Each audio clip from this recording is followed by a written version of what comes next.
তো আজকে পড়ালাম peptic ulcer. তো সেই ক্ষেত্রে একটু যে বেসিক অ্যানাটমিটা করেছি, যেমন হচ্ছে ফার্স্ট ক্লাসে ইসোফেগাস, দেন স্টোমাক, দেন হচ্ছে যেমন লার্জ ইন্টেস্টাইন। তো ইসোফেগাস আর স্টোমাকের মধ্যে কি আসছে, কার্ডিয়াক স্পিনেক্টার।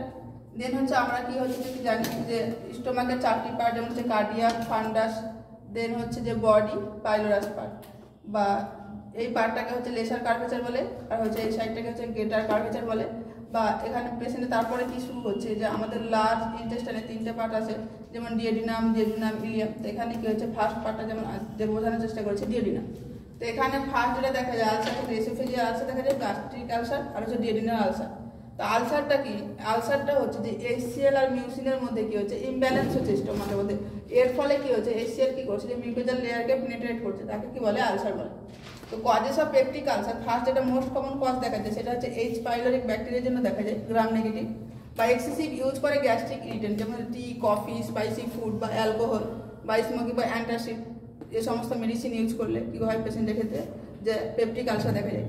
বা ডিউ টু বার্ন পেশেন্টের ক্ষেত্রেও দেখা যায়, কারণ যে ফ্লুইড ফিল্ম ডেফিসিট থাকে, এর ফলে কি হয় যে জিআইটির ব্লাড সাপ্লাই ডিক্রিজ হয়ে যায়, এর ফলে আলসার দেখা যায়, তাকে কি বলে যে কার্লিং আলসার বলে।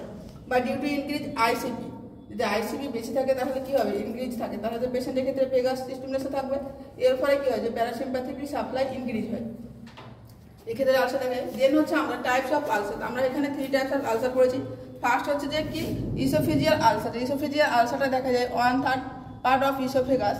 এখানে কি হয় যে এইচসিএলটা রিগার্জিনেশন, যখন হচ্ছে স্টোমাকে হচ্ছে এইচসিএলের পরিমাণটা বেড়ে যায়, এর ফলে যখন পেশেন্ট কি করে বারবার বমি করে, এর ফলে কি হয় যে ইসোফেগাসের লেয়ারকে কি করে মিউকোজাল লেয়ারকে পেনিট্রেট করে, এর ফলে দেখা যায় যে ইসোফেজিয়াল আলসার। তো এখানে সবসময় বেশিরভাগ দেখা যায় জিইআরডি, যে গ্যাস্ট্রো ইসোফেজিয়াল রিফ্লেক্স ডিজিজের ক্ষেত্রে দেখা যায়। যে গ্যাস্ট্রো ইসোফেজিয়াল রিফ্লেক্স ডিজিজটা কি, যে কার্ডিয়াক স্পিনেক্টার কি হয় ম্যাচিওর থাকে, এর ফলে পেশেন্ট বারবার বমি করে, সেক্ষেত্রে দেখা যায়। বা গ্যাস্ট্রিক আলসারের পেশেন্টের ক্ষেত্রে, গ্যাস্ট্রিক আলসার কি, তো গ্যাস্ট্রিক আলসার পেশেন্টটা হচ্ছে লেস কম দেখা যায়, 15% মতো দেখা যায়। এখানে হচ্ছে ওল্ড এজের পিপুলদের ক্ষেত্রে বেশি দেখা যায়। তো মোস্ট কমন সাইড হচ্ছে পাইলোরিক পার্ট হচ্ছে কি সব থেকে বেশি কি দেখা যায় যে গ্যাস্ট্রিক আলসার দেখা যায়। আর কোথায় যায় লেসার কার্ভেচারে কি হয়ে যায় দেখা যায়। এখানে পেশেন্টের ক্ষেত্রে হেমাটোমেসিস আর মালিনা দুটোই প্রেজেন্ট থাকবে, যে বমি করবে, বমির সঙ্গেও কি থাকবে ব্লাড থাকবে, প্লাস হচ্ছে পায়খানার সঙ্গে কি থাকবে যে ব্লাড আসবে। দেন হচ্ছে ডিওডিনাল আলসারের ক্ষেত্রে এটা কি দেখি যে 80% দেখি, এখানে কি থাকে শুধু মালিনা প্রেজেন্ট থাকে। এখানে কি হয় যে পেইন ইনক্রিজ হয় আফটার 30 মিনিট অফ মিট, যে খাবার খাওয়ার 30 মিনিট পরে কি হয় যে ব্যথা বাড়ে, এবং হচ্ছে এইচসিএল যখন হচ্ছে যে কন্ট্রাকে আসে আলসারে। আবার পেইন ডিক্রিজ কি করে হয় যখন হচ্ছে পেশেন্ট বমি করে।